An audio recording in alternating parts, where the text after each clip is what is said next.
मैं संध्या पांडे हरदा मध्य प्रदेश से आपको एक कहानी सुनाने आई हूँ जिसका शीर्षक है दो पैसे। आंगन में लगे पेड़ों की पत्तियों को समेटना, आंगन चौगान को झाड़ना, पेड़ों में पानी देना, बस यही काम था उसका।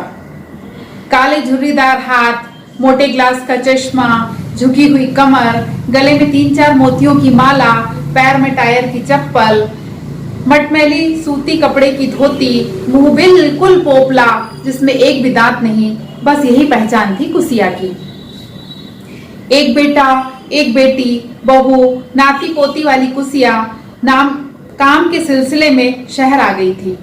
पिछले 10-15 साल से वो हमारे घर के पीछे वाले हिस्से में रहती थी। बेटी की शादी कर दी थी, पति गुजर गए थे। बेटे को लेकर आ गई ताकि शहर में बेटा भी कुछ काम कर सके। बहू और 4 बच्चे गांव में ही रहते थे। वो चाहती थी कि उसके चारों नाती पोती अच्छे पढ़ लिख कर कुछ बन जाएं। कुसिया घरों में काम करती थी, बेटा नंदू हमाली करता था। जीवन आराम से कट रहा था, किसी प्रकार की कोई कमी नहीं थी। 1-2 साल पहले नंदू किसी दूसरे हम्माल के साथ मुंबई चला गया। नंदू ने वहां मोबाइल ले लिया।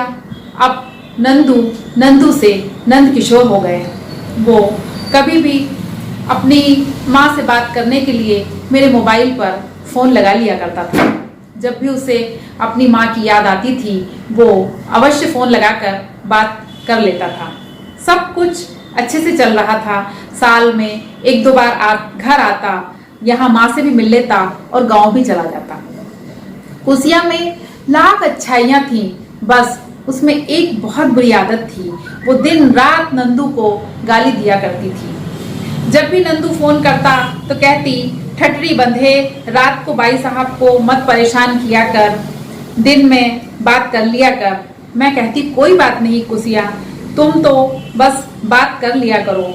नंदू, तुम्हें जब भी समय मिले तुम फोन लगा लिया करो। मैंने नंदू से भी यह बात कह रखी थी और कभी कभी मैं खुद भी कुसिया की बात नंदू से करा दिया करती थी।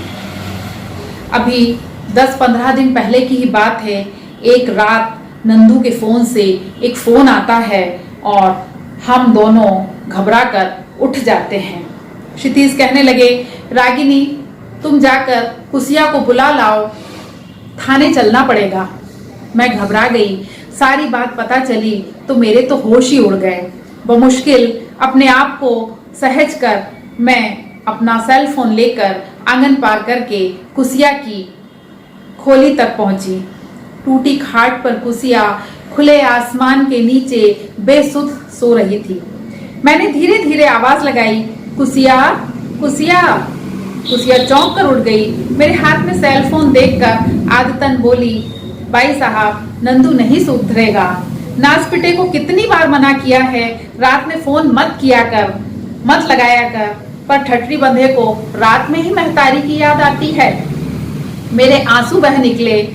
मैंने कहा, मन ही मन कहा, कुसिया मत गाली दे, तेरा ठटरी बंधा अब पटरी पर ही सो गया है, वो कभी नहीं आएगा, वो तुझे कभी फोन नहीं लगाएगा।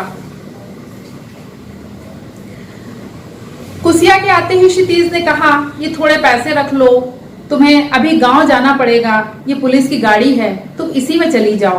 वो रोने लगी, चिल्ला चिल्ला कर कह रही थी, मैंने क्या बिगाड़ा है साहब, पुलिस क्यों आई है, मैं गांव क्यों जाऊं। उसके प्रश्नों का मेरे पास कोई उत्तर नहीं था। मैं दूसरे दिन कुसिया के गांव गई। रास्ते में मुझे याद आ रहा था नंद किशोर उर्फ नंदू का वो चेहरा जब वो मुंबई जाते समय मेरे पास आशीर्वाद लेने आया था। तब कुसिया भी साथ में आई थी। मैंने कहा था, नंदू देख लो मुंबई जाकर, जब तक मन लगे तब तक वहां रहना और नहीं तो फिर वापस आ जाना। उस समय भी कुसिया चुप नहीं रही थी। कुसिया ने उस समय भी उससे यही कहा था कि जाने दो ठटरी बंधे को, वो मुंबई जाएगा, 2 पैसे कमाएगा तो गांव की जमीन छूट जाएगी भाई साहब और हम लोग अच्छे से रहने लगेंगे। मैं क्या कहूँ कुसिया को, मुझे बहुत दुख हो रहा था। कुसिया कह रही थी कि जाने दो, 2 पैसे कमाकर लाएगा तो हमारी जमीन छूट जाएगी। आज 2 पैसे भी नहीं बचे, कुसिया का नंदू भी नहीं बचा। धन्यवाद।